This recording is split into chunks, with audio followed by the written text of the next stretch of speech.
Boa tarde, galera. Estamos aqui de volta para dar continuidade, à explicação do capítulo 3 que fala sobre a Primeira Guerra Mundial. Vamos lá continuar aqui, dar início à nossa aula de hoje. Bora lá, continuando. Além da formação de alianças, o grande crescimento da indústria bélica europeia era outro indício da eminência de um conflito, Nas aulas passadas nós falamos sobre a formação, vocês lembram, a formação das alianças militares, a Tríplice Aliança e a Tríplice Entente. A Tríplice Aliança, vocês ainda lembram, formada por quem?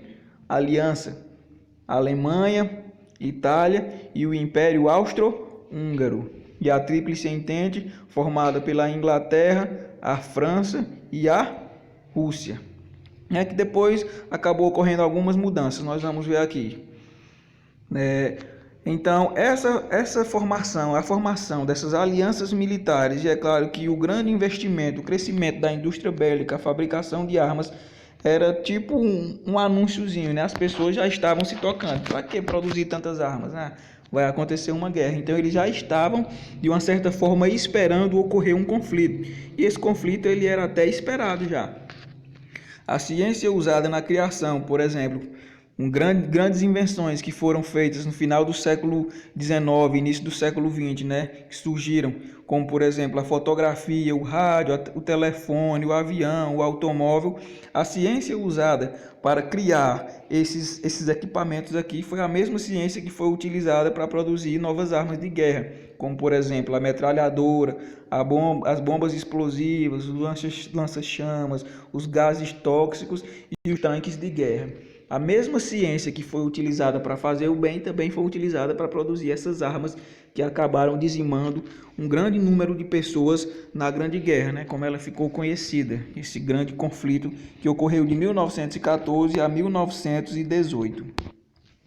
E aí, trago para vocês aqui agora uma parte que fala sobre a paz armada. O que foi essa paz armada? E aí eu dei uma resumida e trouxe um fragmentozinho bem pequenininho, que diz o seguinte: desde o fim do século XIX até 1914, mais precisamente de 1871, com o fim da Guerra Franco-Prussiana, até 1914, as nações europeias fortaleceram-se, enriqueceram, tornaram fortes e aumentaram o seu poderio bélico, o poderio de armas. Uma verdadeira corrida armamentista foi alimentando os países. Eles estavam em paz, mas ao mesmo tempo reforçando-se, armando-se para o grande conflito. Por isso que era paz armada. Eles não estavam em guerra ainda, mas estavam se preparando para uma guerra.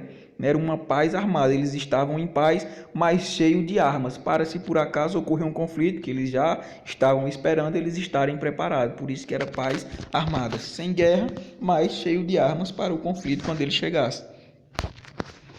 E aí veio o estopim da guerra, o que deu início à Primeira Guerra Mundial.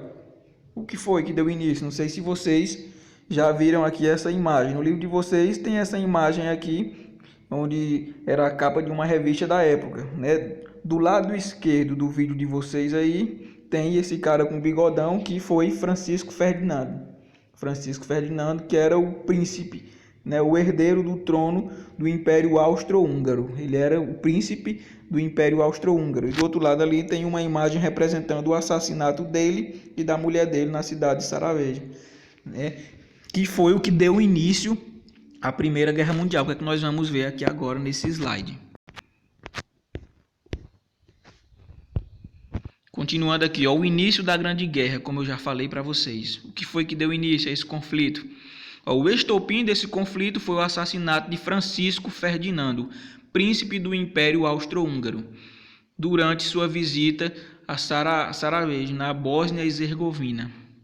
Ou seja, o príncipe do Império Austro-Húngaro foi até a Bósnia, na época. As investigações levaram ao criminoso, um jovem integrante de um grupo sérvio chamado Mão Negra, contrário à influência da Áustria-Hungria na região dos Balcãs.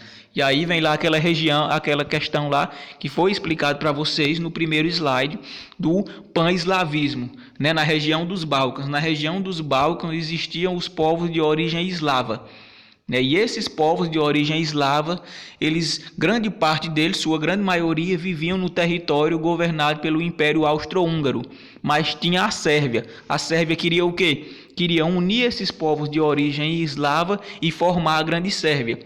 Só que esses povos estavam dentro do Império Austro-Húngaro. Estão vendo aqui a questão agora?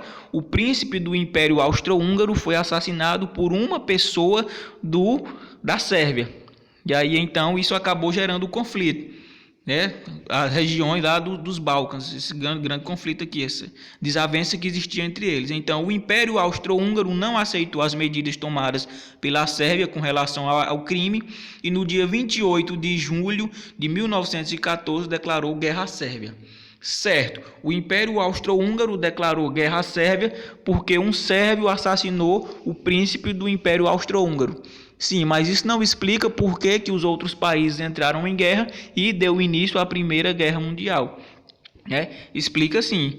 A questão é que existiam as políticas de aliança que nós já falamos, as políticas da aliança. A Sérvia, ela era aliada a uns países e o Império Austro-Húngaro aliado a outros países, né? E então esses países, quando o Império Austro-Húngaro declarou guerra à Sérvia, aí então esses outros países acabaram entrando em guerra, que é o que nós iremos ver agora, né? Como não houve saída diplomática para a crise, a conversa não deu jeito, então as consequências foram a declaração de guerra, né? A Áustria declarou guerra à Sérvia, e aí os russos que defendiam a Sérvia declararam guerra também, né? No dia 30, os russos, em defesa da Sérvia, entraram na guerra. A Alemanha, em defesa do Império Austríaco, entrou na guerra, né? A Alemanha declarou guerra à Rússia e aí sucessivamente a França, o Reino Unido, e aí eles acabaram entrando em guerra, aproveitando. A França entrou na guerra por conta da guerra franco-prussiana, que tinha perdido a região de Alsácia-Lorena, então aproveitou para declarar guerra à Alemanha. A Alemanha aproveitou porque tinha uma desavença com a Inglaterra, declarou guerra à Inglaterra, e assim por diante, até todos esses países, quase todos os países europeus entraram em guerra, né? Foi uma reação em cadeia. Por conta da política de alianças, esses países entraram em guerra por conta do assassinato de Francisco Ferdinando, em 1914. Viu, galera? E aí, na próxima aula, nós iremos dar continuidade aqui à questão da Primeira Guerra Mundial. Valeu, até a próxima.